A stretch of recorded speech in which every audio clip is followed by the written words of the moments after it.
Blondeel, who will give this presentation here this afternoon, has kindly accepted. And we have promised already a long time ago to invite him. Finally, he's here. And he is, I remember him, I think from the end of the 70s already, when he was a student here. And I even remember in what project group you were. You were in the project group Seoul.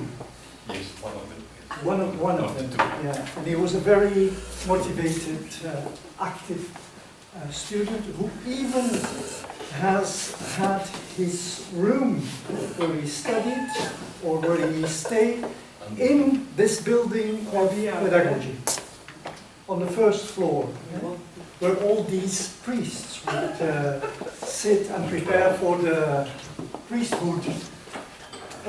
So Paul has been a kind of nomad, I may say. Ever since he's left here, he's moved around, and he's always been interested in city life and how people in cities function. And so he has moved about to other disciplines like sociology and geography, social geography, urban studies, and he has also literally moved about, worked in Holland, worked in Brussels, worked in Antwerp, lived in Amsterdam for quite some time. So he's a very experienced man, and now eventually he wants to bring this all together in a fantastic study, a PhD study. Well, we'll wait and see, but we are hopeful, of course, because he's doing a PhD now in sociology in Antwerp with Stijn Oosterling. So I give you the floor now, Paul, because you have really interesting things to say. Go on. Thank you very much, Danny. Thank you, all of you, to have the opportunity. It's for each student, I guess, each graduate student, interesting to be able to present your work. I shall not go further into my biography, because that's for after the session. Maybe some preliminary things. The PhD is good, thank you. The PhD works well. We have almost finished the theoretical part, and I was hoping to be able to present you the theoretical part, and both more the research I did for 22 years, being as Danny said, maybe a nomad. At least I have this identity of being a nomad, but doing research, as you described it very well, in both the field of social sciences, sociology, and the spatial aspects of social sciences, being urbanism, architecture, and urban studies in broad. To be more specific, my PhD is officially within the Faculty of Urban Planning of Artesis, that now has become the Faculty of Design Sciences in the University of Antwerp. But in fact it's a detail, because my office is at sociology, and we do the things together. Maybe we will discuss how easy and how difficult that is. I don't know if other people are in this situation of both of 2 or 3 disciplines. Because working with social people, they always say I'm looking too spatially, and working with spatial people, I give courses to urbanists. Well, they always think my gaze or my perspective is too social.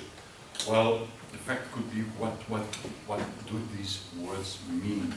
Maybe it could become a theme for the discussion. I have 61 slides, and so the 30 other ones are drafts and will not be shown.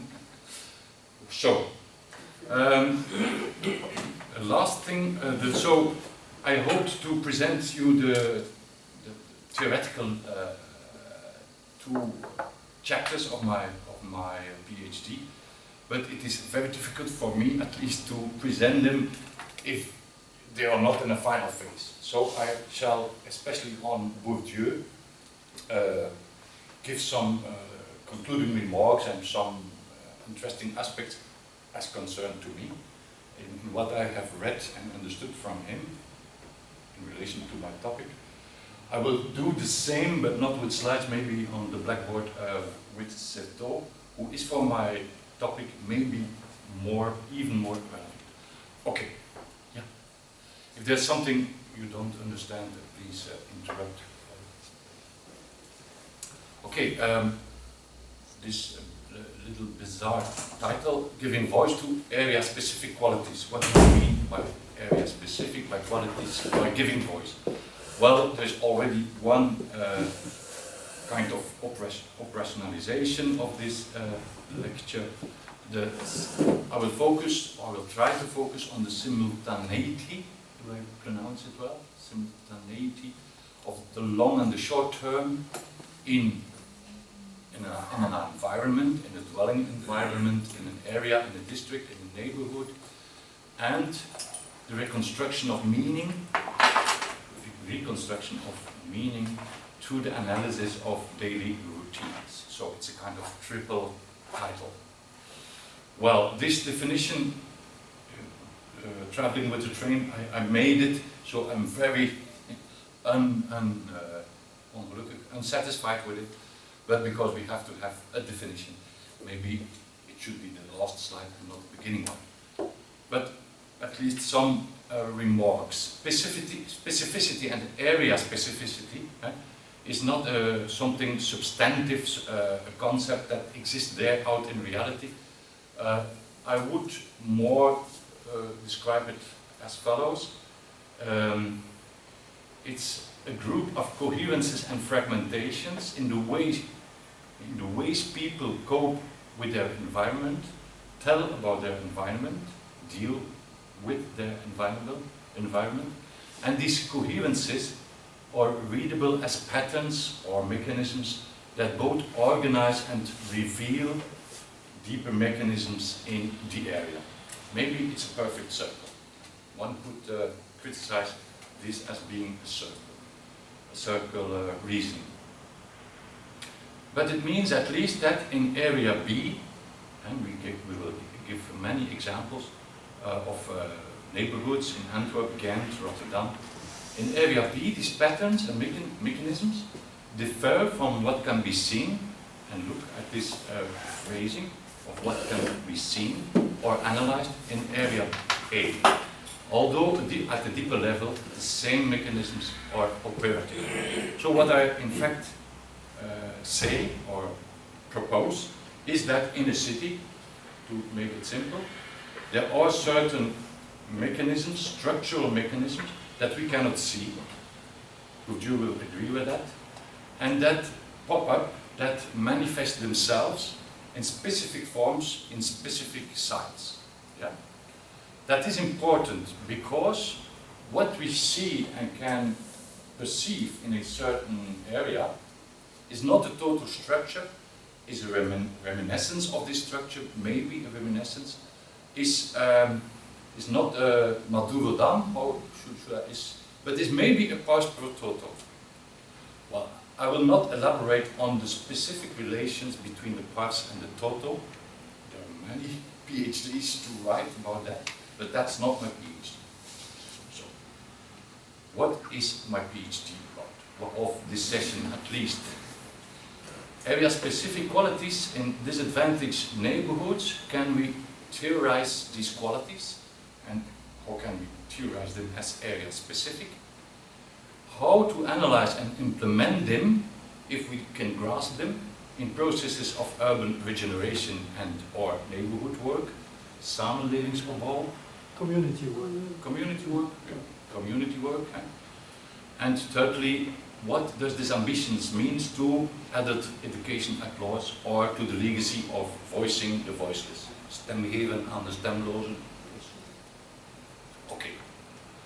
Well, I shall not treat these 6 points. Bourdieu and Certeau, I shall especially treat Bourdieu a little bit Certeau.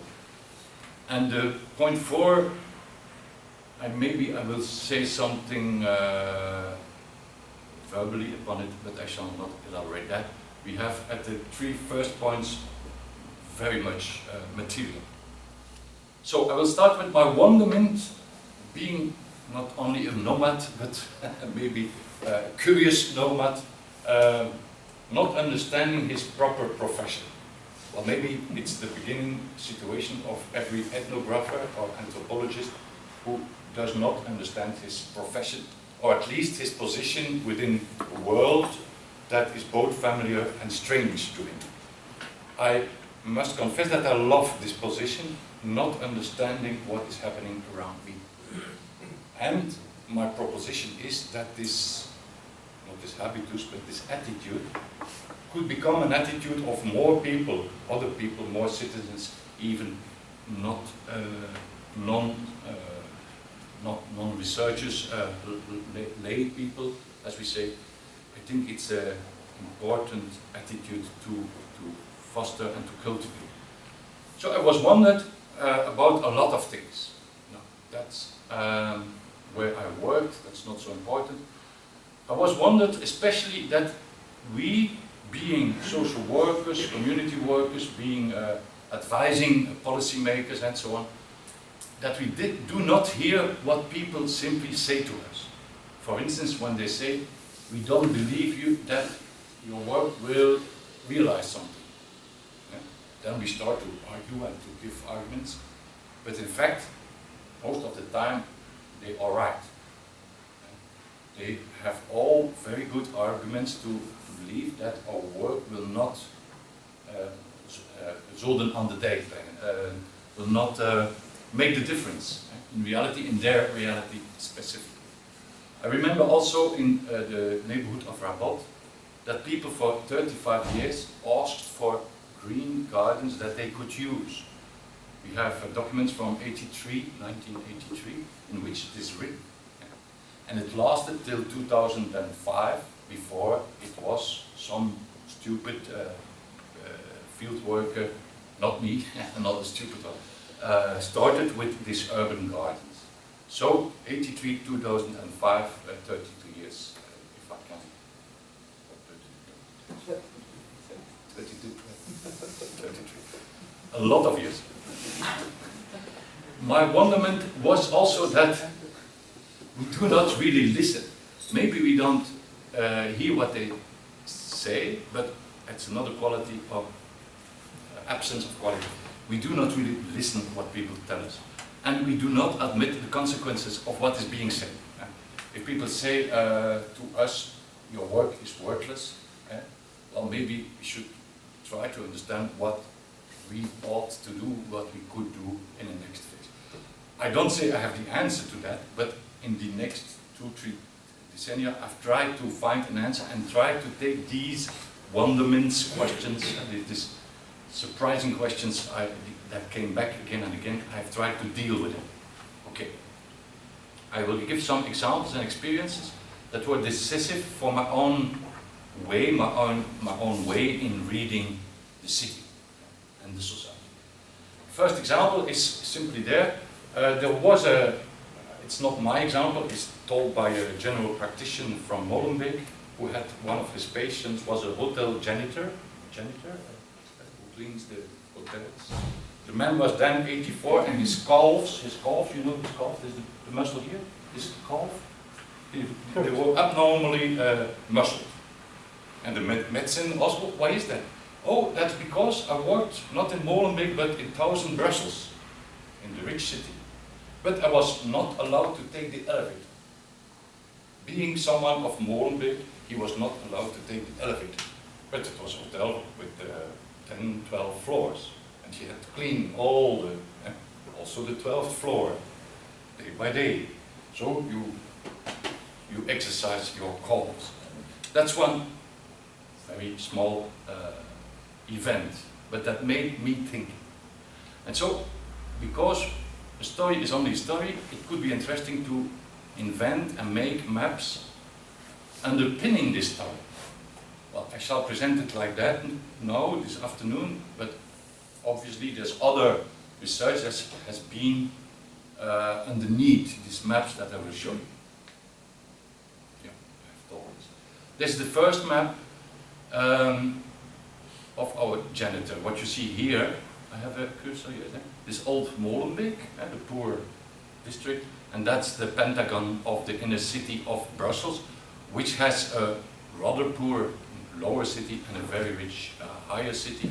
And you could enlarge the city a little bit by this line north-south. What we discovered in this research during 4 years was that the trajectories of people were all north-south, of poor people, north-south. There were very little trajectories east-west. Trajectories, not lines. This is a representation, not an empirical, it's just a scheme. But it's striking, at least. And it tells us something about our janitor. If we zoom in into this neighborhood, we see that people go south-north. They have good reasons for that, because there's the marketplace. And the marketplace is here. And that's the route and the routine they follow every day, almost. And even we can even see the female routines, trajectories, and the male domains of being at ease, standing, leaning to the wall, looking at the women passing by. The whole theater, beautiful, an urban theater of Muslim people dealing with each other in a beautiful, urban, but disadvantaged theater or platform or landscape. Okay, does this deal with our janitor?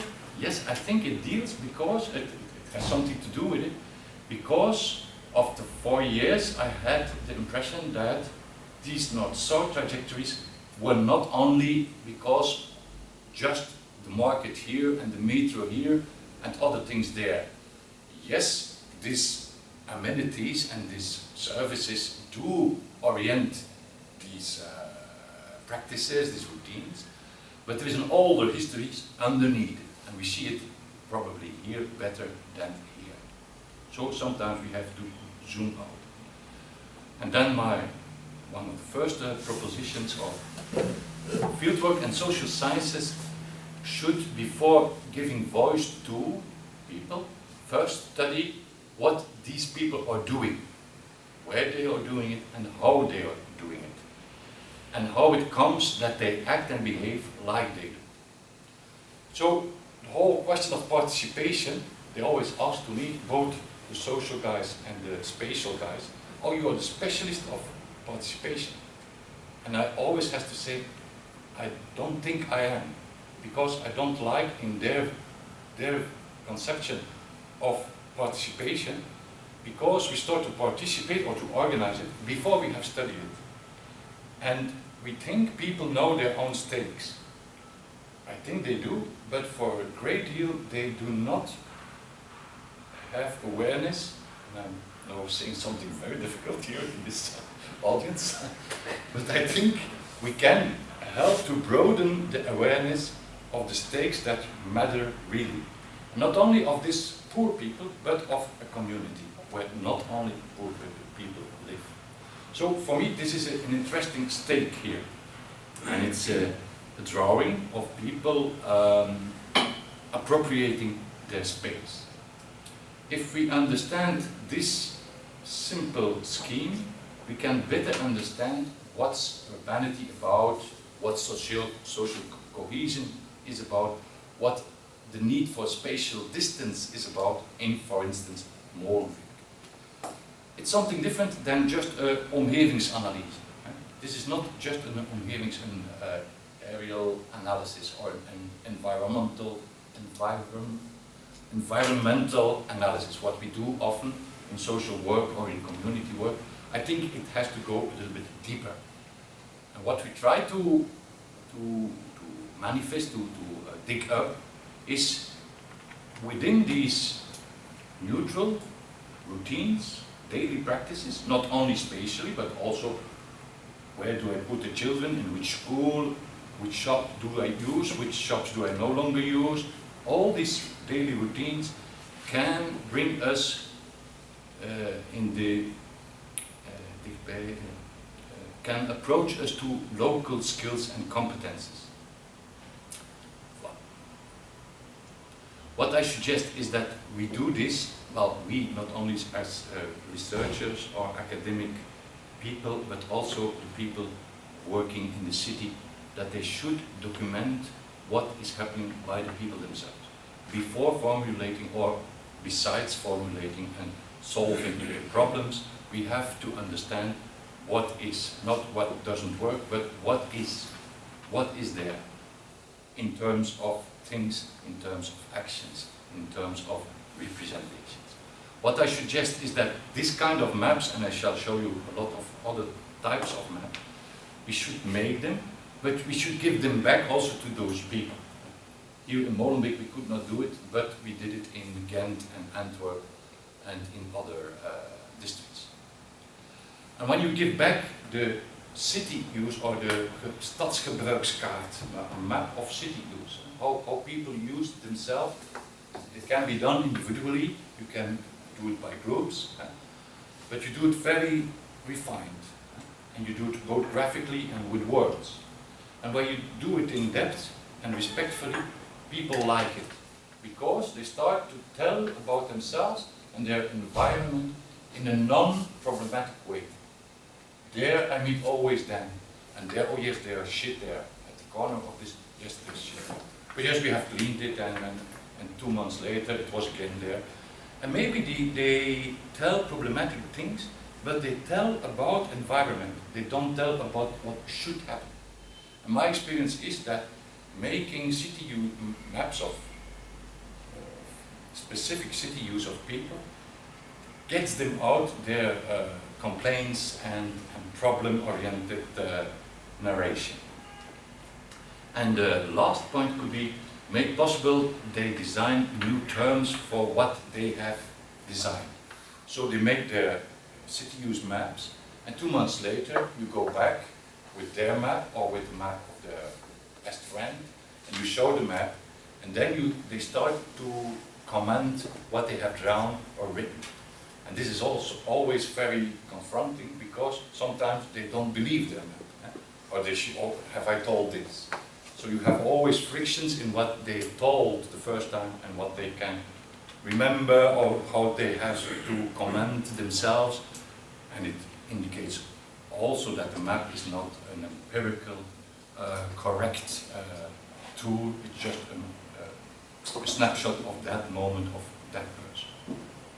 This is not such a city map, it's an interpretation of different maps. Okay.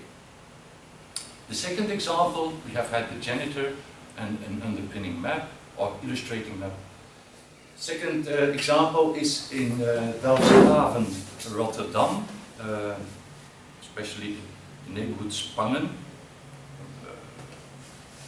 Has been very famous for its dealers and its aggression and so on.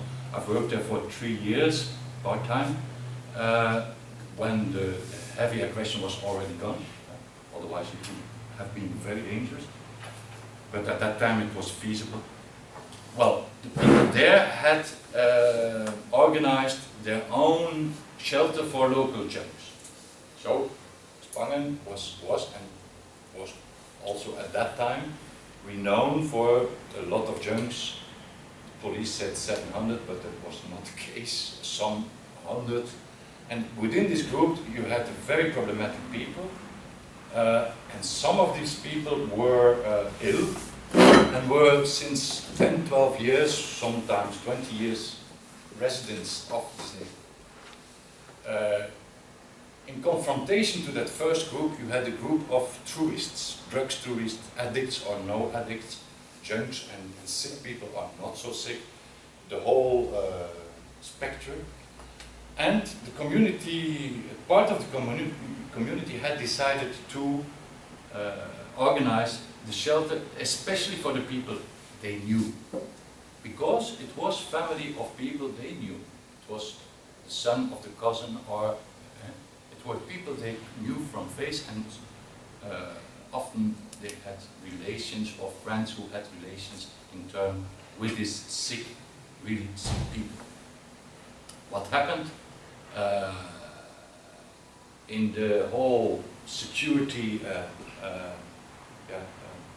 narrative or insecurity narrative, the professionalization came, the community-based shelter was taken over by professionals, and 1.5 years later it was closed down. Is it important? No, it's an anecdote, but it was for that area maybe a specific anecdote because it tells something of what's happening there again and again. And what people summarized by the phrase, here we live beside the city. We live not in the city, we live near the city, very near, but outside. Here we have to find our own ways, the ways of the city, the ways of the professionals, the way of the street people is not the good way for us. Not only the Junks or the initiative people said that, but many people recognized them in this phrase. So I shall now show some maps, some ethnographical and other maps, illustrating this phrase, we live near the city, what comes from the city destroys what we do ourselves. Where are we in Rotterdam? Well, this is the network city of Rotterdam. You can recognize the stream, the river, thank you, the river. The river. Yeah. Here is the triangle of the old city, and here is the station. We have enlarged the central station, the western and so on, water, the old historic boulevards, and here you have Spangen. In between there is a river, again, the Delftse Schie. This is people, not people using the shelter, but very near to the shelter, people from Suriname. Yeah.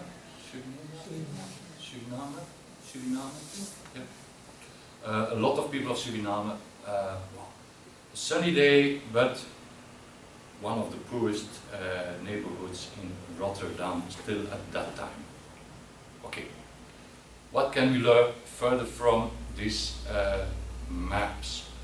The red arrows are the two, so-called shopping streets that were overloaded with European money because these neighborhoods needed to be renovated and the shops should be enhanced, and thus a lot of money was invested in these streets. Here is a scheme with historic boulevards, and here you see the same two boulevards, the Grote Visserijstraat, Mattenesserstraat, in the same neighborhood. But when we look at how people use, and here you see some of these city use maps, here 11 people, a group of 11 people, here a group of 9 people, small numbers, the Röntgen photo, so to speak, of the two groups, and here the places where trajectories of both groups are performed. So in these streets, we find people almost daily using both from this neighborhood and both from this neighborhood. It's a very technical procedure, but when you see that also in the same streets come people also from the outside city, from outside those two neighborhoods, you have an indication of the vivacity, heterogeneity of the use of these streets. So one could say that the other streets were less vivid, less appropriated by people from outside the neighborhood. Yeah. Well, when you put it in another way, you see here the places and the squares and the streets that were appropriated by people from different neighborhoods, yes, with a heterogeneous appropriation. That is just, that are all, except this square here, are all different places than those where the big funding is going to. Is this important? No, it's just a way of problematizing empirically what funding does, where it goes to, and where people come, and often come, and the city places where that are best appropriated in these two neighborhoods. When we add some history in the long run, then we start to understand why people say we live near the city. The whole blue spot lies 11 meters below the rest of the surface, of the city surface. So this is, well, let's say level 0. This level 0 minus 11 meters. Why is it? Because all the rest was height, and this was not heightened. Heightened. During the Dutch people organizing the dikes and the waterworks, they did it everywhere, but not in Spangen. So when you come from the city of Rotterdam, you cross the bridge. You have to go down in the pit. That's what they call it, the pit, because it's 11 meters. When you see how the urban fabric evolved, well, you see that it comes here in 1900, 1920 and so on. It comes here, and here it stops. There should have been a bridge here, but it takes 20, 25 years before the bridge is there. So the people already living in Spangen have to take a detour of almost 2 kilometers before arriving in their neighborhood, in their very beautiful neighborhood at that time. So maybe in history there are some spatial relations that indicate why people still today say or act as if they live near the city, not in the city. Okay? For what it's worth. You see another map. We could say, maybe we could say that actual routines play on a stage of an older pattern. But how to conceive this pattern, I already said, we could make several PhDs about that. But I take for this moment the picture, the metaphor of stage. Routines play on a stage that has an older pattern, and on the reversed, we could say urban patterns are an actualization of a deeper structural coherence. Yes? Bourdieu has never said this, that spatial patterns can be read as an emanation or a manifestation of the deeper patterns. But he has said all the rest. When you leave out the word spatial, then he has in fact said that in his core theory. In core theory, I mean the outline for those who are interested. The outline of theory of practice, la distinction, and le sens pratique, the logic of practice. I use this as the core theory. Okay, that's other ethnographic material that illustrates why and how people act as if they feel that they live near the city. It's important that I insist on my own formulation. They act as if they live near the city, because no one says in the first glance or in the first contact, we live near the city. It's just by me and other people doing this kind of research that this kind of actions, patterns, remember my so-called definition, patterns, come above. And we start to see complexes of behaviors, of routines, of practices that maybe are steered by this presupposition we live near the city. What I do in my work, but other people can do it otherwise, I work a lot with these presuppositions. I make them explicit.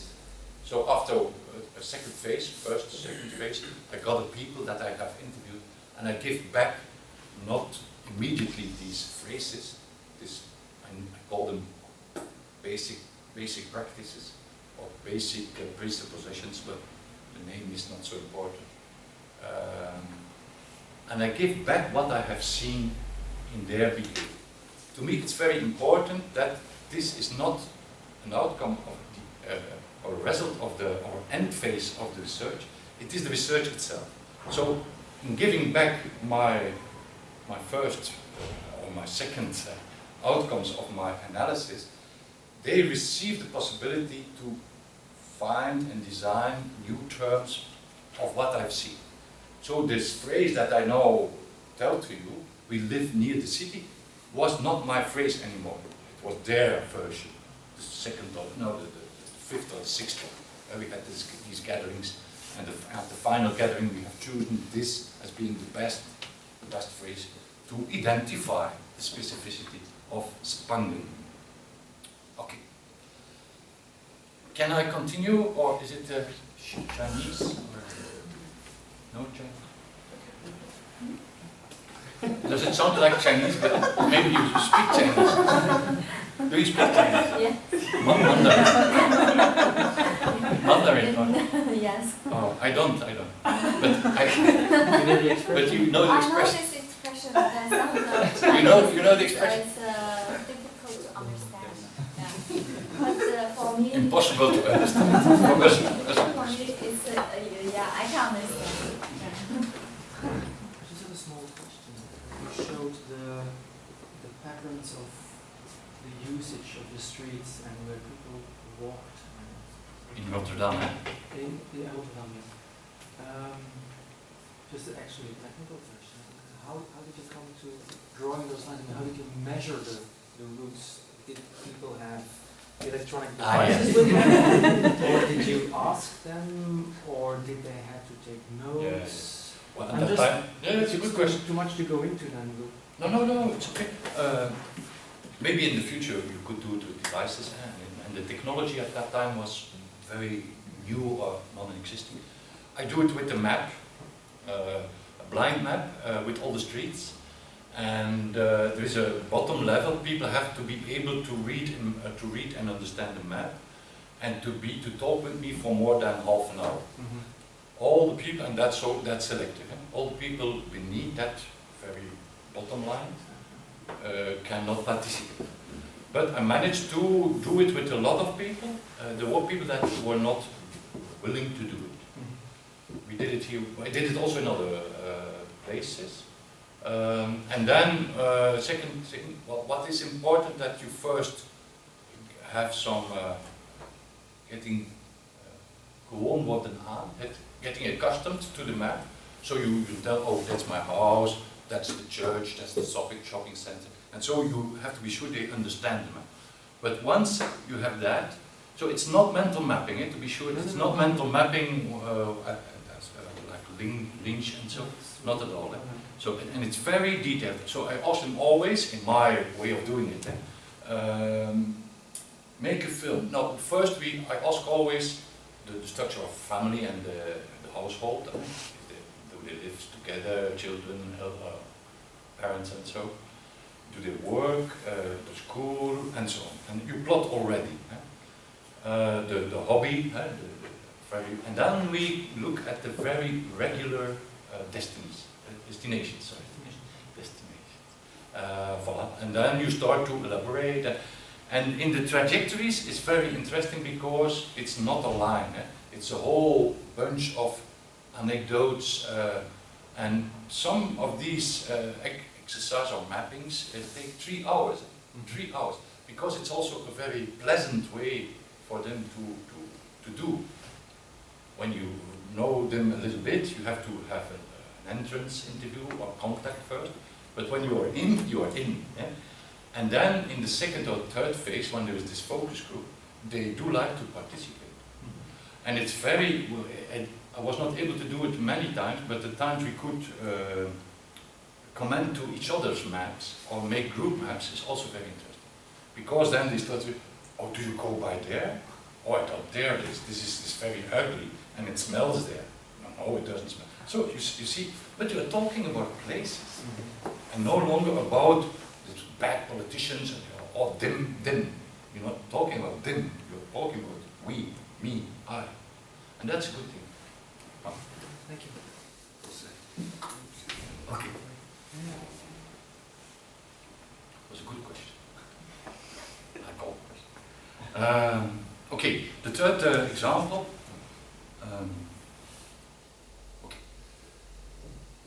In Ghent, there is a lady in Ghent, I think Joke has already heard, and Danny maybe also, the example. It's quite strong, to me, strong example, because it started to shift my own approach. Or maybe I could elaborate and make more clear the approach I already used in a vague way.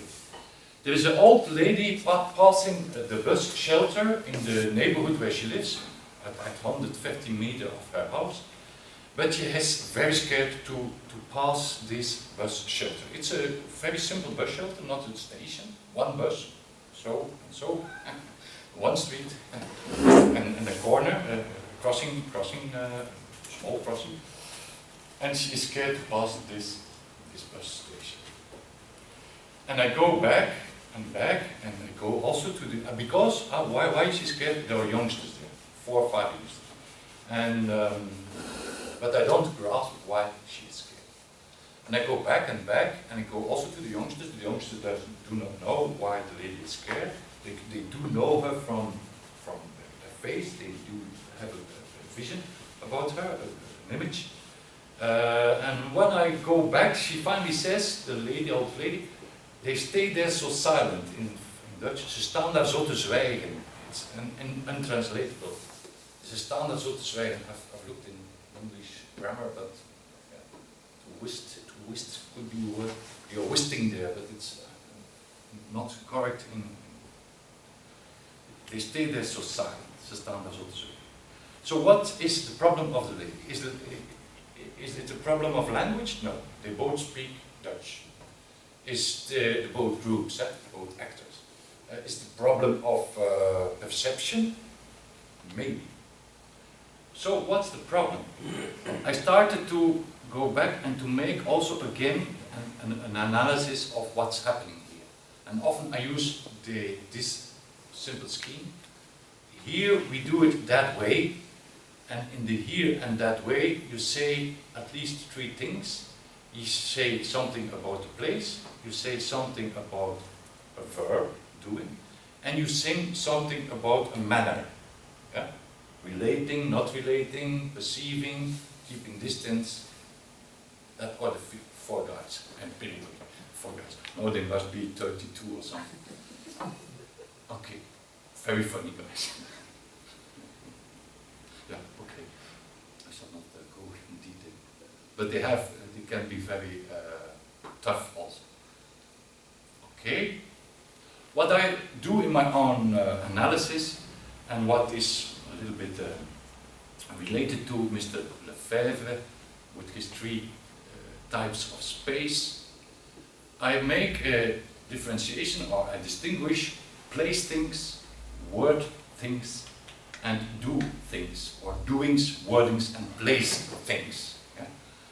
Or simply things, words, and actions.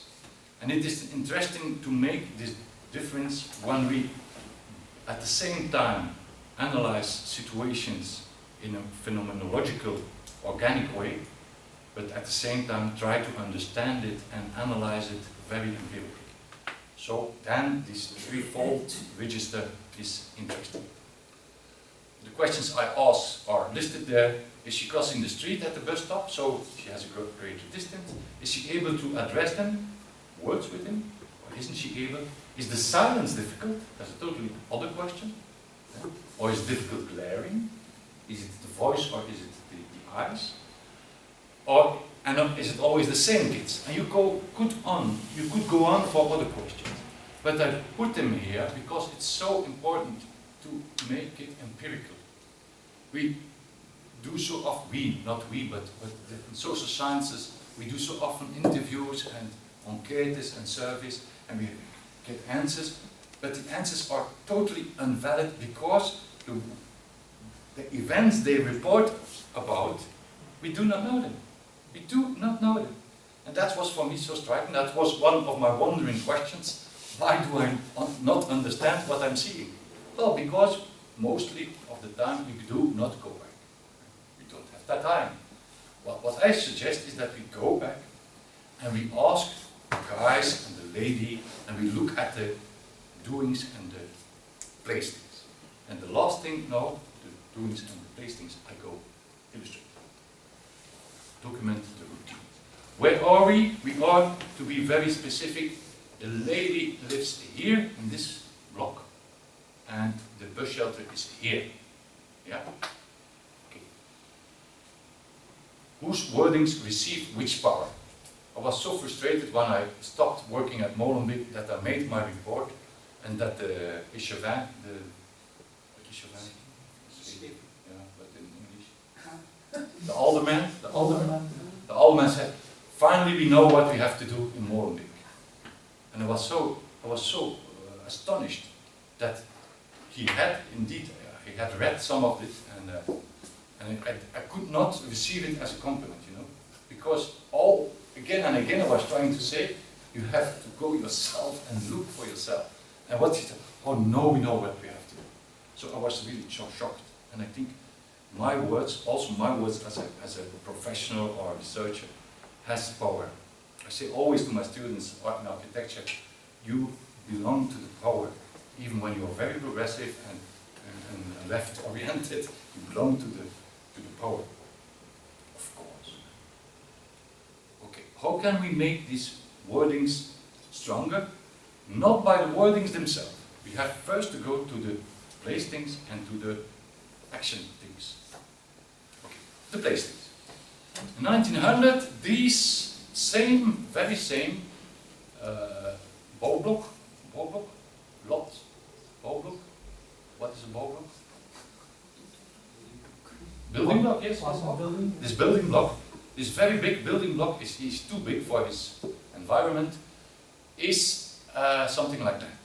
See? Before it was, in fact, but I have skipped one illustration, it was Kerkhof. Graveyard. It was a graveyard. It was a graveyard with a wall, so triangular, and this limit was closed, so this was the entrance of the graveyard.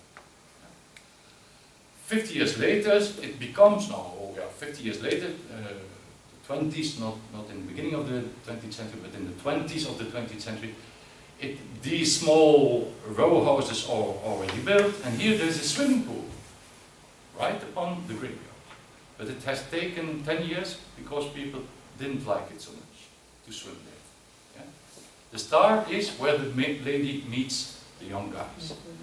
So the swimming pool disappears, and again 40 years later there becomes social housing here, the green blocks where our old lady lives. But now we jump one scale higher. Is it clear what I say? What is the little pink thing? Oh yeah, thank you. It's the youth house. A youth house. It's a youth house. Yes. Okay. But not the youth house of the youngsters. Eh? Nobody comes to the youth house. Oh well, nobody. Empty one. Yeah, almost empty one at that time. Eh? At that time it was very badly used and it was in crisis and so on. Yeah. But youngsters still came to this green area because there's green there. And there were not youngsters from the hood and so on. Okay, but then, now we're going to jump one scale higher, and then we see this, and that is the whole of our ball. And here you see this rectangle. You see here in small. Can you discover it? It's very small. It was a lot of work to draw this in Word. It's a little bit crazy to do this in Word, but yes. It's a craft, let me see. What do we see in these bigger maps? We see that in the turn of the century, former century, that the wet grounds, these were all wet grounds outside the city. This was the city wall, the inner city was here. That these wet grounds are taken by industry. All the red is industry. Very dirt industry. Not only textile, but also verwerijen, spinnerijen, looierijen. Dus the translation is not so important, but polluting industry. The lesser grounds, the worse grounds, were these small dwelling were reserved for dwelling, for very small houses. You see here how small the houses are, like the Manchester of Belgium, they say. And then from the 60s on, this industry collapsed. But the very specific thing is that the empty spaces were left vacant for 30, 35 years. So this also is a routine, not of a person, but of a community. So not doing something, not investing, it's important that we start to consider this as a routine, as an information, as a rich data. This is very rich as data. So the city of Ghent does, and not any other actor, starts to invest. Even stronger, here where the railway station was and was disappeared from the 50s on, there has been drawn a very beautiful plan for private housing. Very beautiful. In the 50s, even already in the 50s. The professionals of the architectural history do not know this plan. We don't know it, but I know it. Why do I know it? I'm not a professional of architectural history. So there are strange things happen there. Maybe it's not, they do not expect to find a plan on this spot concerning good and affordable housing designed in the 50s. It was never built. And then what is effectively built from the 90s on is this social housing. Now, I could show other maps to show relations of inequality, and some will be shown further on. How many time do I have still? Oh, only 5 to 10 minutes. 5 to 10 minutes. Really? You can go continue a bit longer. Yes, but we will have this question. Yeah.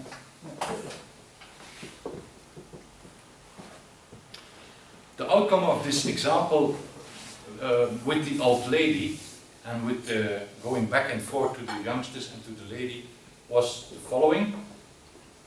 Instead of complaining, and that is maybe focal, instead of complaining, the analysis showed that she had a longing for contact. And in the neighborhood itself, she did not know how to do it. So in fact, maybe she was able to speak and to make contact, but how precisely? Going to the neighborhood house was not an option because there the other old people are just complaining just like her, she said. But she started discovering her own longing instead of her own complaints. And I think we could use this kind of analysis to look for needs and longings under complaints. Because complaints are there, obviously. But under these complaints there are longings. And why are the longings there? Because here in this enclave, in a neighborhood that in itself is already an enclave. Here you can see it. The residential fabric is surrounded by emptiness, by not dwelling. So this is already an island. And here there's a second island with demographical island of only white people in a neighborhood of only Turkish people. So this lady of 80 years old, she wants to have contact. She wants to have urban contact. So what does she do? She goes especially with the tram to the inner city, to the HEMA, to the supermarket, to the university to drink her coffee. I think it's rather detailed, but I think it's important to discover that this kind of analysis can dig up longings underneath what is presented as a complaint. What did policy do with all these kind of things? I shall skip this because there's a lot more.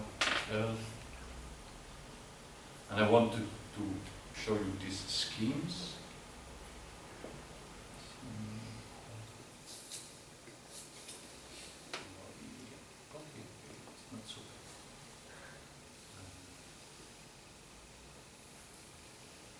I told you about wordings, doings, placings. You could say the planet space of Leuven, the lived space of Leuven, and the physical space of Leuven. I don't know if someone is familiar with the right to the city and the production of space. So he considers 3 types of spaces, of realities, or modes in which space manifests and reproduces itself. For me, it's important that we should give an order to these 3 kinds of space, or simplified to the words, the actions and the things or the places. Voila. I think we can make a step forward when we give a privileged attention to processes that start with places and things, or at least with actions. And what I see again and again, both in the professional world, but also in the lay world of people themselves, that we remain in the world of things. People complain, so we think it's a real complaint. But it's just a word. What is underneath this word? So if we say we try to work empirically, I would suggest that we should go looking for what's underneath. These, considered on a higher level, not individually, but on a neighborhood, starting from the words alone or from the problems alone, gets and starts to provoke very narrowing cycles, and instead of emancipating, depressing processes. So what happened in '83 was that Rabot, the same neighborhood, was discovered as the poorest neighborhood in Flanders. What happened again was that all the people and all the associations and all the actors with some own energy went out the neighborhood. I don't say it's causal, cannot prove it's causal, but it's consequential.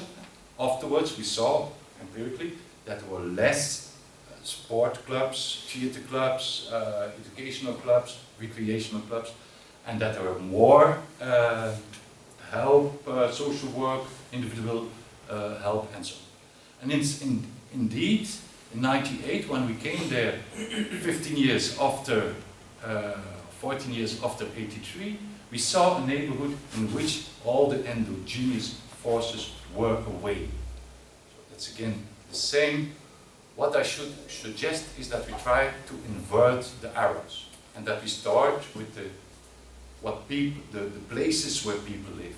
What people can do given the places they live, given the place things, the so-called place things. Okay, I should try to, in 5 minutes more, I think we have to skip Blondeel. It's a little bit sad, but we will see. At least, because it's also a theme with Bourdieu, in Bourdieu's work, and especially in an invitation to reflexive sociology that he wrote together with Louis Quacon. I think it's not translated in French, so it's only in English, in '93. An invitation to reflexive sociology. And there he makes a plea for analyzing reality both in its long term and in its short term. He uses other words, but it's not for now. What I learned until now, or in the former presentations and slides, I learned two things, and I have one hypothesis. Local events can contain supra-local information. Yes? The anecdote with the janitor contains supra-local information about relations, segmentations, domains, coherence, fragmentations, both socially, spatially, economically, culturally, and so on. Local events contain supra-local information. It's important. Actual, ongoing events perform and interpret long-term patterns. I already said that. A hypothesis: routine-like actions perform unconsciously, but in often very refined ways, an underlying structural constraint or pattern. I cannot prove this, but it's a kind of working hypothesis. And this hypothesis, now I'm investigating further in 2 cases of my research. If we look at these 3 points, we need in fact a double gesture. We should prioritize, how do you pronounce that? Prioritize, thank you. We should prioritize what people do given the place things they are living with, giving their neighborhood, giving the house they have, giving the other people they live with. So can we prioritize this? Can we foster it? A second gesture, at the same time, can we read these or those area-bounded practices, both in the short and in the long run? Short and long run is explained there in an asterisk. Okay, can we do these two things at the same time?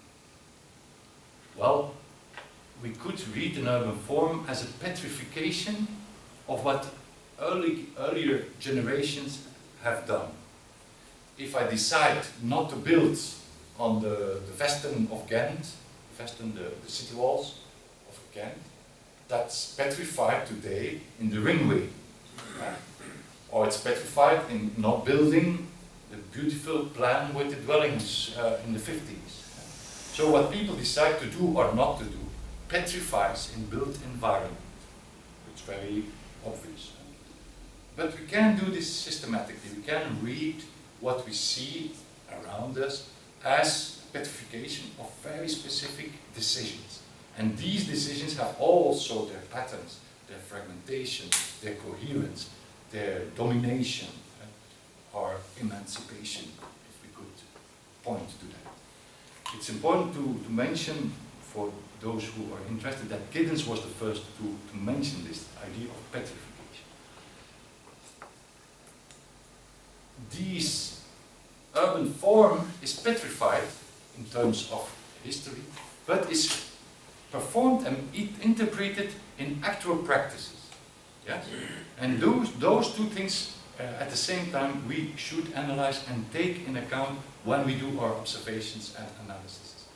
Why do I insist so on this? Because this actual interpretation of an underlying structure is present in very much of the thinking, French thinking of the 60s and the 70s.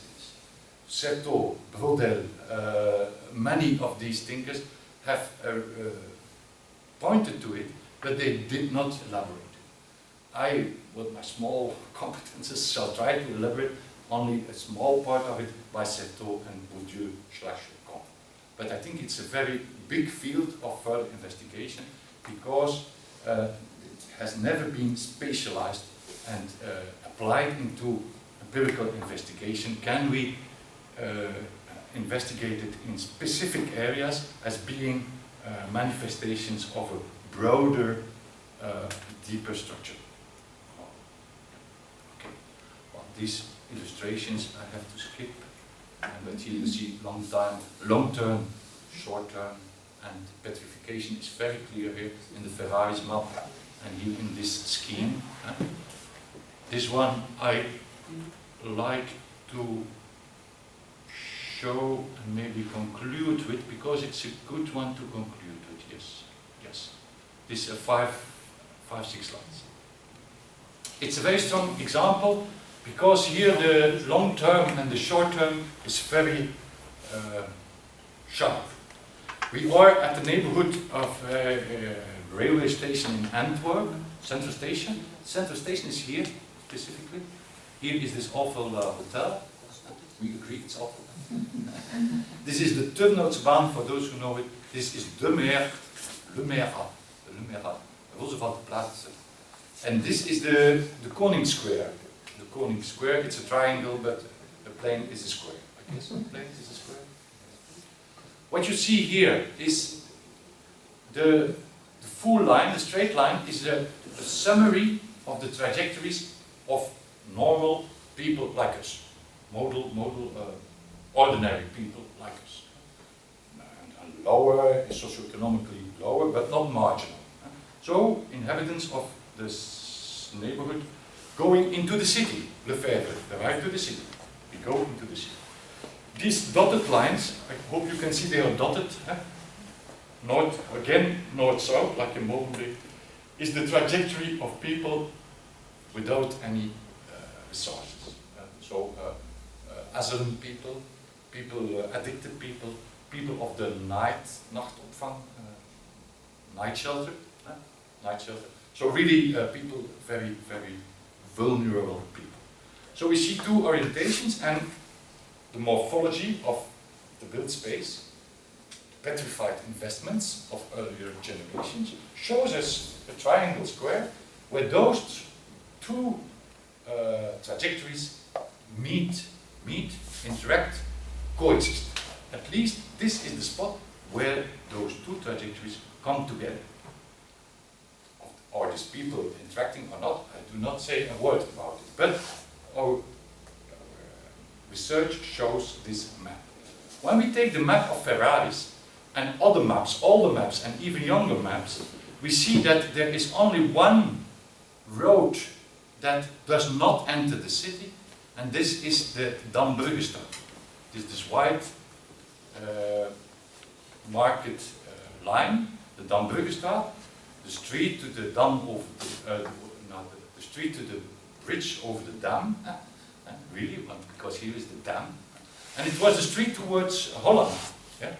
And it was maybe also the street for Protestants, for heretics, for the Catholics, to flee to Holland. Because fleeing by the Scheldt, by the river, was very dangerous.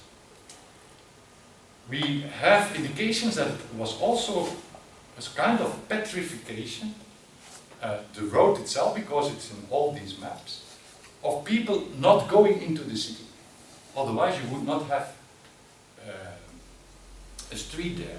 At that time, streets were very good indicators of spatial practices. We walk, so we have a road. Unless this Turnoutsbaan, who was a stoned way, all the other ways were stoned in that age. And needed the Dambruggestraat, where we see also stoned buildings in different groups. So there was a kind of petrification of people not going into the city, and maybe not going also in the very closed community of Borgerhout, the butchers of Borgerhout, who had a very strong guild. Not guilt, but guild. Okay. So what we see here is that, in fact, not going into the city, or a kind of spatial sediment that we discover in these consequential maps, is very analogous to what we see here in our actual map. What in the course of our project became clear that there were some certain presuppositions, certain attitudes of people that they shared with each other. And one of these attitudes or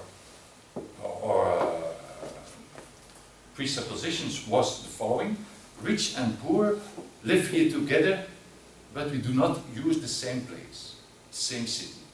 We come here together, we see each other, but we do not interact. So what I want to conclude, and almost conclude, is that if we ever speak about speciality, we should, specificity as a kind of speciality, we should define this kind of phrases as an urban speciality. Be together on one square or in a small distance with each other and not interacting is a very urban quality. Antwerp has probably specialized itself the most in this quality on this spot. In other places in Antwerp you have to do this also, but never elsewhere in Antwerp you can practice it better than there. I'm now talking about 2000. We are 12 years, 13 years later, they have almost destroyed this quality. Well, somebody who has... I know. You know the place? No, I was thinking. Oh, yes. So I can see what you think. No, that's what you... Voilà. To show you how important this orientation was, and so how important this one became in a second degree and in a marginal degree, I show you this beautiful painture of the Turnoutspoort before it was destructed and before the city walls were destroyed also. Here you see remainders of the city walls, and here you see the Scholsveld, so the Scholsveld, yeah. Is that an exercise? The exercise field where no buildings were allowed, and here somewhere was the Koning Square. Okay. And what happened here, but in a totally different way, was repeated at the south with the Kivit Street. I say, rich and poor use the same urban space, but do not interact. We have seen in the course of history different interpretations of that. Here you see a postcard of 1911 at 100 meters distance from the Koningplein, and it's written, do tourists meet a handicapped beggar at the terraces of the mayor? Yeah? This was a postcard. That was a way in which Antwerp was presenting itself to the world. We have this little postcard, well, that's what we are. Underneath there is a press article, I think of 2001, but can be 18, a little bit earlier. And the photo script, the text is, this photo, to the punt, the agents are away and there again is the lady. Therefore the police has arrested 14 beggars because they bothered the shopping masses. So what I want to conclude for this is that I, as a researcher, and maybe our focus group, can construct new terms about the specificity of this area, but unless it becomes a public issue and a public construct, a public yes, something of the publicity in terms of habermas, dus de openbaarheid, it has to become a public statement, and we have to enter in the dissensus about how, or in the deliberation about how will we organize this living apart together, this keeping distance. And I think in the square I mentioned, it happened in a very sad way, especially because all the study was done for the Social Impulse Funds itself. So it was from the KU Leuven here, the urbanists who are very near to the Social Impulse Funds, and they were not able to correct the policy who at that time decided to clean away all what was marginal or extraordinary out of this square and neighborhood. What was very unsuccessful because the specificity of this neighborhood is that the ordinary and the extraordinary in lower terms come together or live together. I would keep it with this fun. Thank you very much.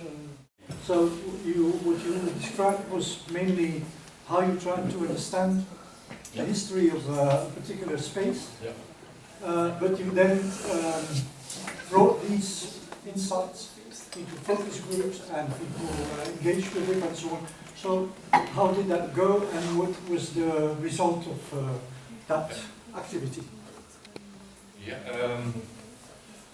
Well, in fact, we did this kind of research for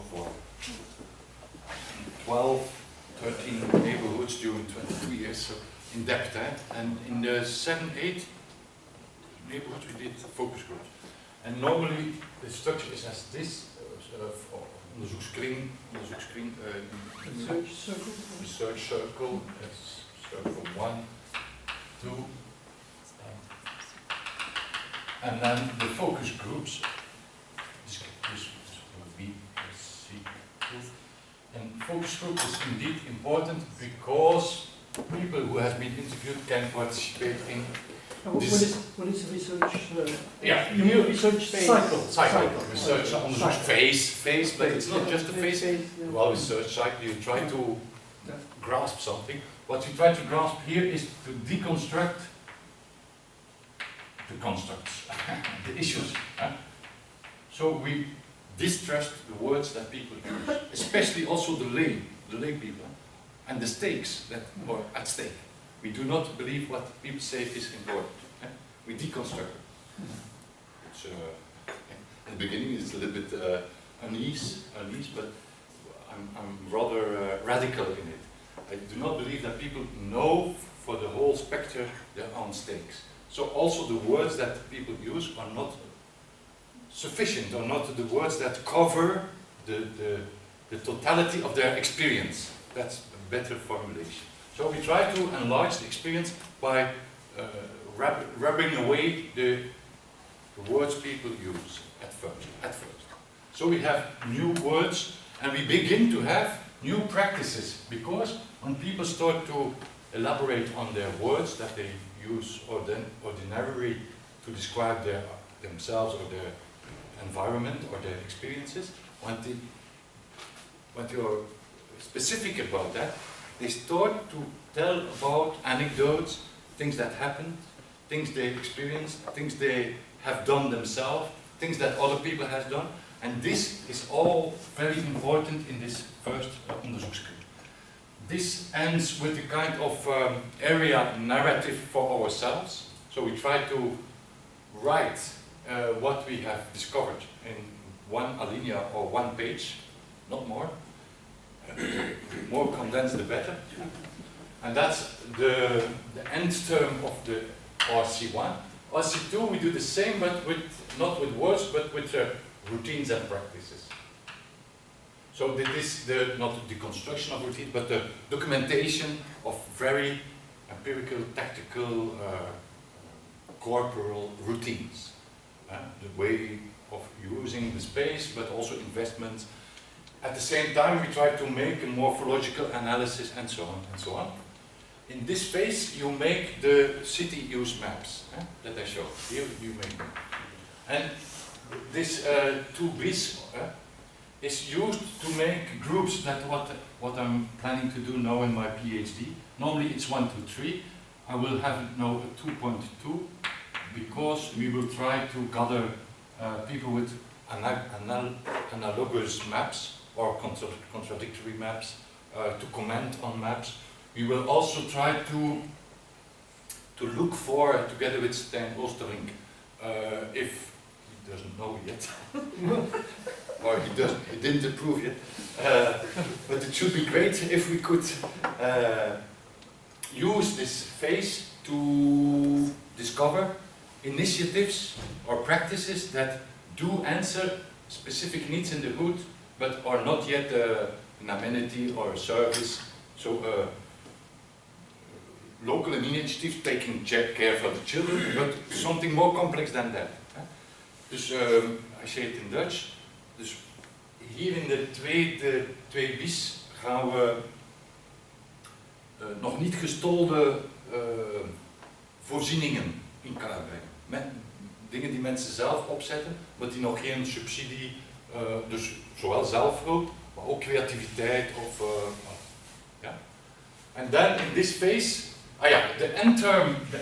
So here you have the area narrative with temporary better words, and here the eindterm, the result or the outcome, is communities of practice. Yeah, but you have to distrust the word. Joke does not like the word. I don't like it either, but I don't not have another one.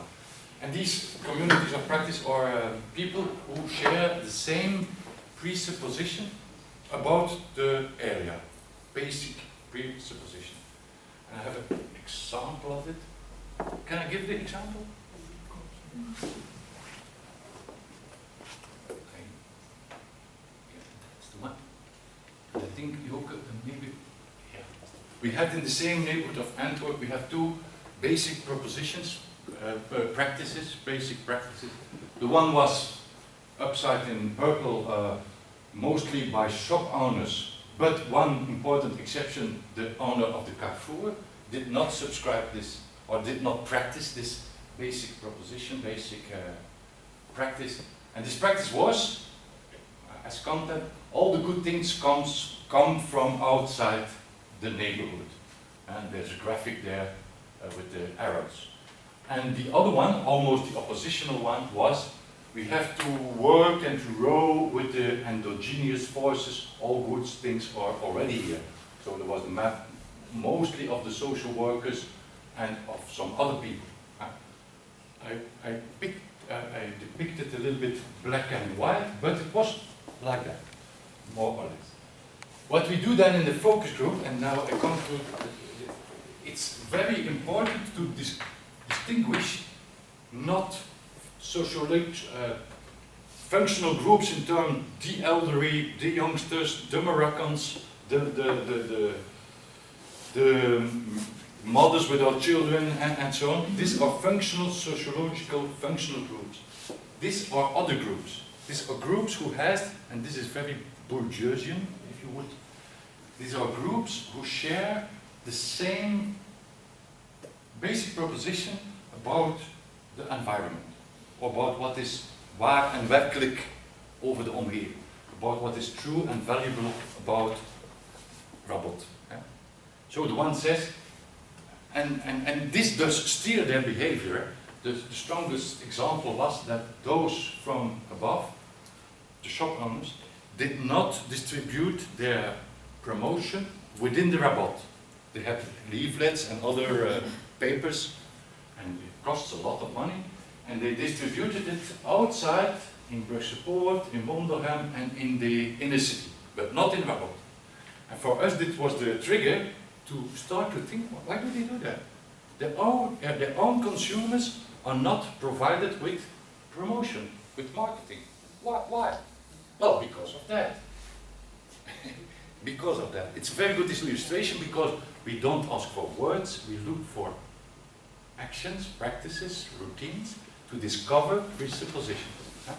Well, and then when you put these two communities of practice and at the table, it can happen, and we experienced it in Ghent, and it was beautiful, but it did not last, is important, it did not last in the next years. The social workers, one social worker said to the two shop owners participating in the focus group, yes, but you say all good things come from outside, but we here, social workers, are the ones from the outside, and you are the one from the inside because you live here, you invest, you have 5 houses, you invest in these houses. So you are in contradiction with your own presupposition. You understand?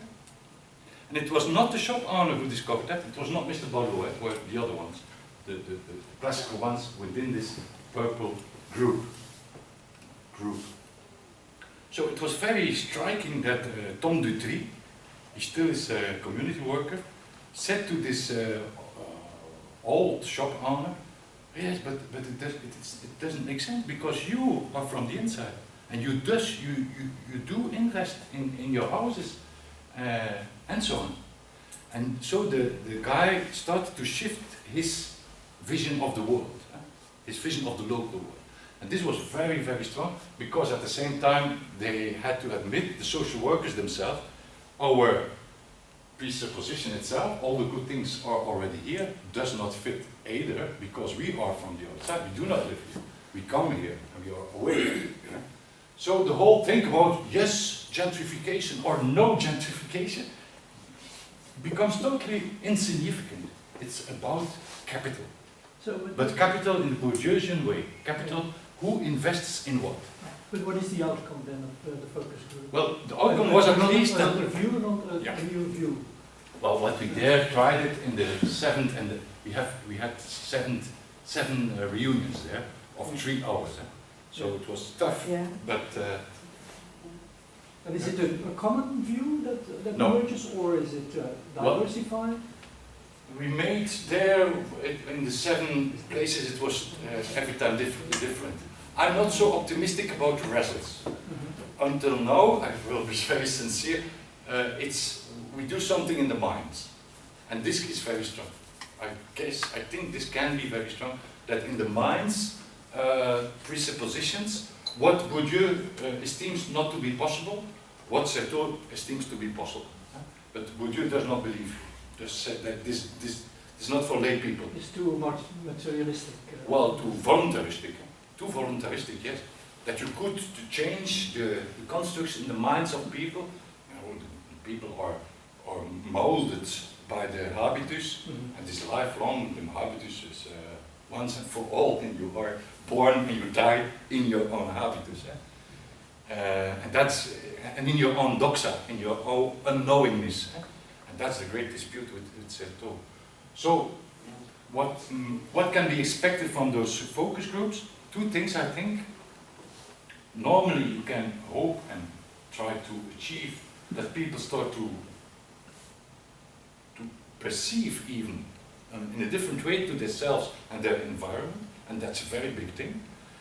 In a second goal or outcome can be that these spatial propositions, and in fact our spatial propositions, are taken up by the people from urban regeneration, by planners, by the urbanists. And I have drawings in another slide, other slides, where we have done that. Bruggen naar Rabot, the urban renewal project, has not done that, not at all. In fact, they have, but it would take some longer, or we should have other graphics and other pictures. They have a little bit, they have tried to make bridges, so it was also the title of the renewal project, Bruggen naar Rabot, bridges towards Rabot. So as if Rabot is there helpful and longing for, and the city will make bridges. This is about totally different Okay. kind. There is another question there, Peter. I was a bit puzzled about the way you approached history in your presentation, and especially about how you connected your expression, a DNA-like history, with a longing for change. And I just wondered how... DNA? So, at a particular slide, I read that you spoke about a local DNA, an aspect of the deeper structure which had to be made visible. And I just was wondering how you combine these two, for me, conflicting views. On the one hand, you have the history that plays an important and almost deterministic role in the way people behave in an environment. And on the other hand, a kind of need, a desire, an urge for change. By the lady, by the old lady. By the lady or by you as a researcher who wants to bring about change in that particular environment, in that particular kind of... But I'm not sure, history is history, and molds are common unconscious, says Certeau. And Bourdieu has copied it without reference, as he does many times. It's really very striking.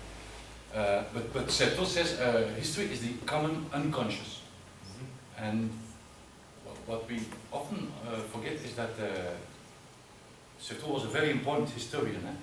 He was an historian, but he mixed it up with philosophy and with his sociological, theoretical thinking. But first, your question, of the first layer of your question is, I think, in history itself there is no question or need for change. It's indeed I who is, it is I who is reading a need for a longing for this lady. So I don't know. If you take the example that you're projecting right now, so in a way you explain the figure at the right side by referring to a historical situation.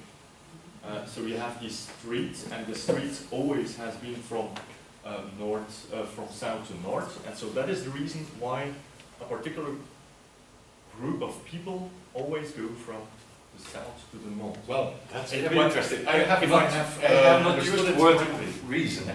That's important. No, but yeah. Well, that's maybe the question, but also the answer.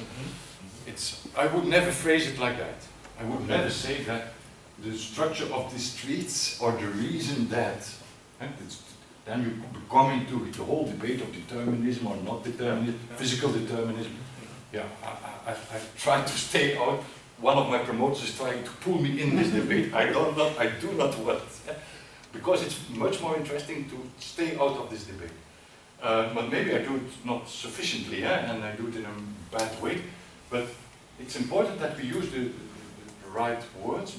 If it is an answer to your question, I see an analogy that is, together with other analogies, too striking to be coincidental. For me, that's enough. I would not speak about reason or determining reason, but it's so striking.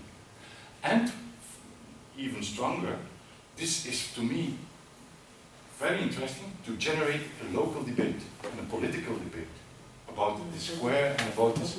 If it's true, it doesn't, I'm not so interested. There's other people who has to investigate this, but it's not my, I am not a historian and I cannot weigh very precisely how this matter. I try to be honest. I think it also has to do with the word DNA, because Yes, DNA is something that is very difficult to change due to practical but also ethical. But you has also used it and it was very stupid. Yeah, I should. I think skip it also. is a bit misleading if you make use of that terminology in your theoretical framework, Yeah, it's good if you say it. where you try to combine a historical perspective with a plea for change. I think it's very misleading in my opinion. Yeah. Okay. Because history comes out of it as a deterministic factor. But, well, you say that you do not presuppose a causal relationship between the left and the right. Yeah, but how can you then define change or the Okay, I but think we let's should move to the elaborate. following question, Stefan. Yeah. Well, it Thank you. picks up what Peter is trying to say. So, one of your opening questions was, or opening remarks was, when doing field work in social sciences, we first need to study what people do, and we don't pay sufficient attention to that. We presuppose too much. So we first need to study what people do. And your question then was, so how come they act and behave like they do? Now, I'm really puzzled by your answer to Peter. In my perhaps too simple scheme is you've got either explanations or reasons. Now, explanations I would situate within a natural scientific paradigm, which would bring you into a causal or quasi-causal kind of thinking, or reasons, which you could conceive of differently, perhaps hermeneutically or whatever. But either way, what is then the connection you are making between the historical part of the maps here and what you see? What is the connection you're making if you say, I don't want to use reasons? I don't get it. Are you saying that you are giving explanations? If I might have, Yes, please. Is not the concept of habitus itself a kind of way to try to deal with that issue? So not to go into reasons and not to go into explanations. So that it is a kind of, it's not a ritual, not a complete ritual, but it is something that is kind of connection of, you don't have really reasons for it, and it is not the explanation in the sense that it is a kind of deterministic. So it's a kind of something that inscribes itself in the way bodies move or minds go. Yeah. Well, I would say that for me that is for the concept of reason, because it's something you can make explicit, and in fact, that's what you're doing. You are making this explicit. Yeah. And you are presenting this to us. Showing, but it is something that people acknowledge. They recognize this and they can see sense. They can make sense of it. So to me, that is then part of. My promoter gets always angry when I say, Who gets Cor, angry?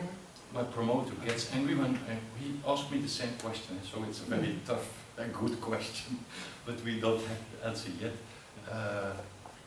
And now I try to answer the core practice or the area habitus, if we could use this word, the habitus of the area to avoid DNA, is something temporal and local. The validity is local and even temporal. In 20 years, the core practice or the habitus will be different. it's a Bourdieu is again not will not agree, yeah. But yes, that's Bourdieu. But I don't know if it's a solution. A second aspect could be that, and that's interesting what Bourdieu said. He defined a kind of permeability of the subject. So the subject is not, and that's one of his to me, one of his more interesting lines of thought, that he says that the individual is molded by the social structure in which he grows up. And later, the 5 latest years of his life, he said, and this molding goes on even. One, this is very new and not so renowned in Bourdieusian studies, but he has admitted that the habitus is not fixed. So by living for 20 years in a certain environment, maybe the environment can mold your perception, your assumptions, your ways of looking. In that way, one could say that the environment, who is very fixed, penetrates an permeable structure of the personality. Personality is molded by the constraints of the environment, and in that way, the lady, or old lady, does not suffice, is niet tevreden, does not suffice with it, is not satisfied with her neighbors, even with these youngsters, and has to go to the inner city. So is this causal? No, it's not causal, but it is constrained, molding her perceptions, apperceptions, preferences. Well, you are very right that DNA is not a good word.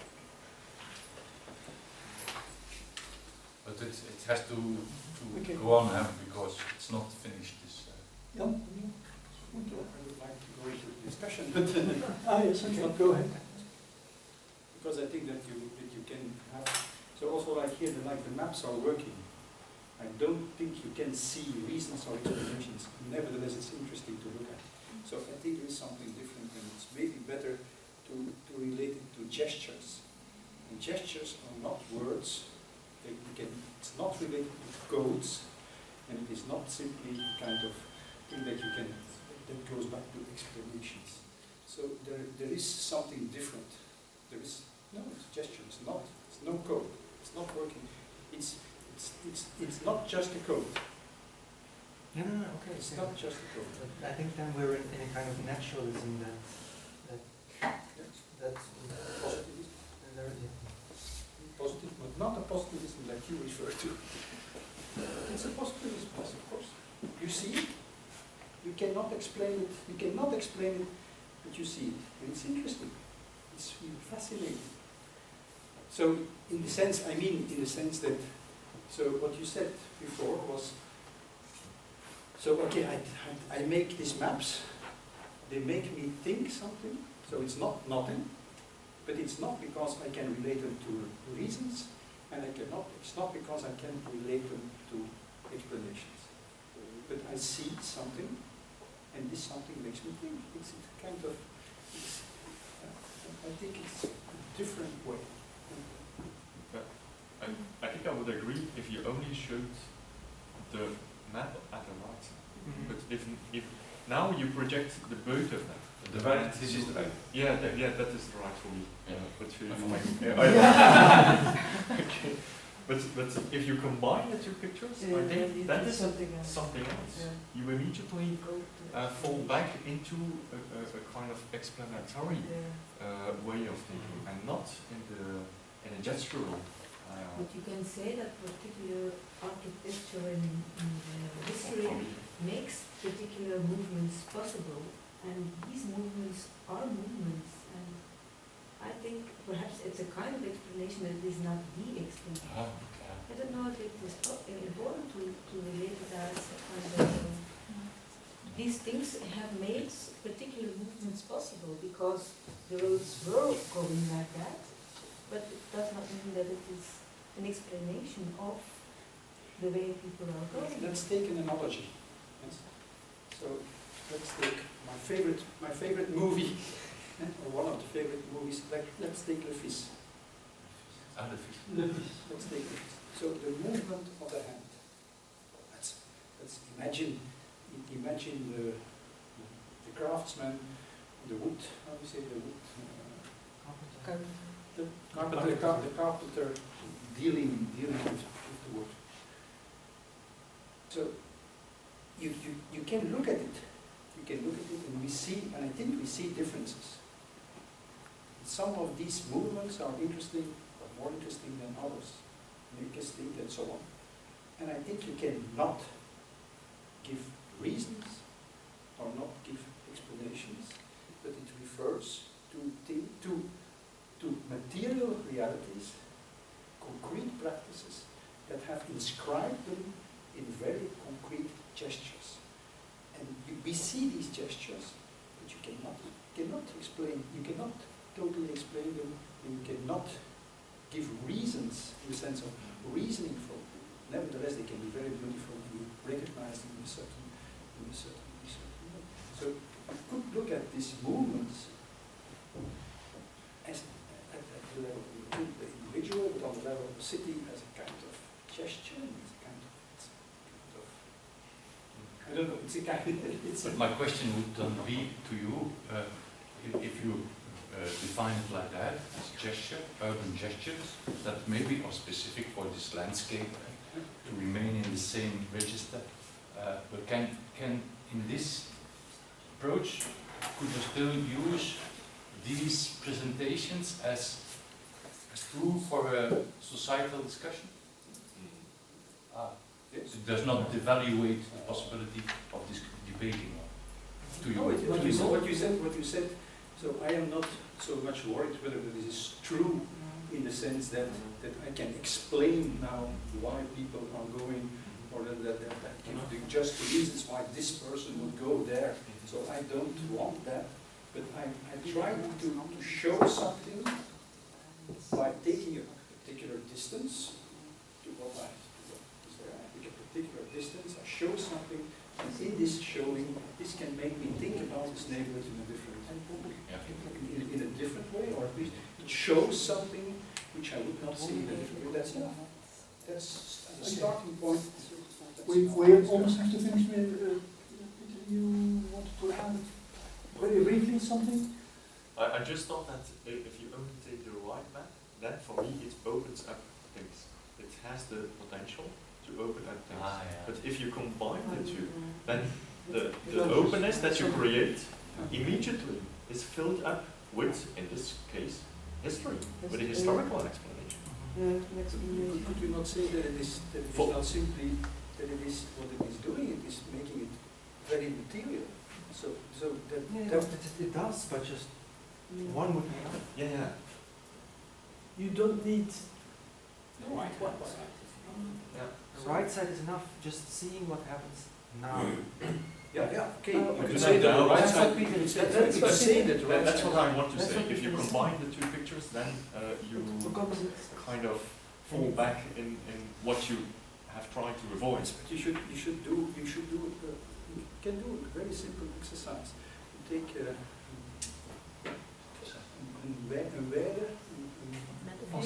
meadow.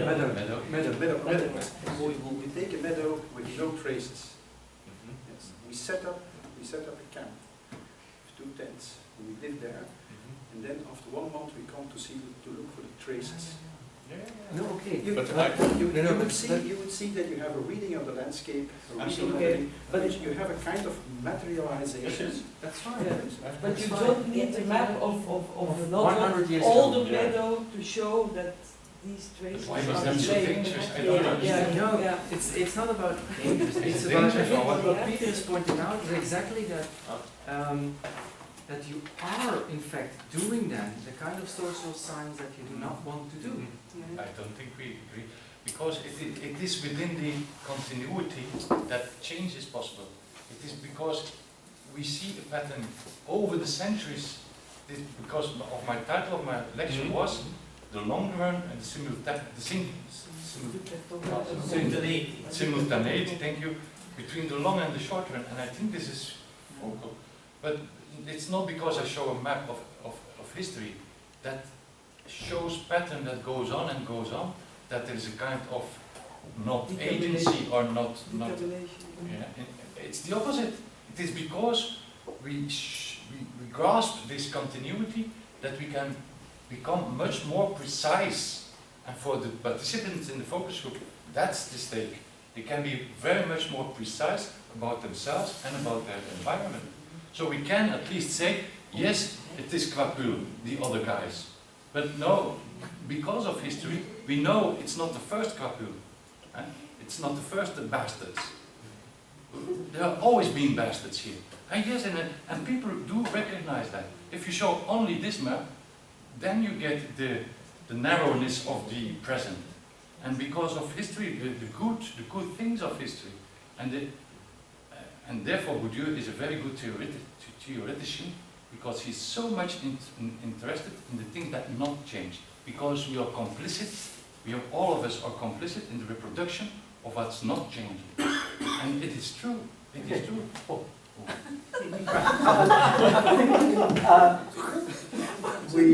We have engaged in a very interesting discussion, okay? And we have to finish because it's 4 o'clock, and you will have enough possibilities to elaborate and further in your PhD and in your defense, hopefully in not too short a time. 2 years. In 2 more years? Oh, that's great. Okay. Thank you very much for coming here.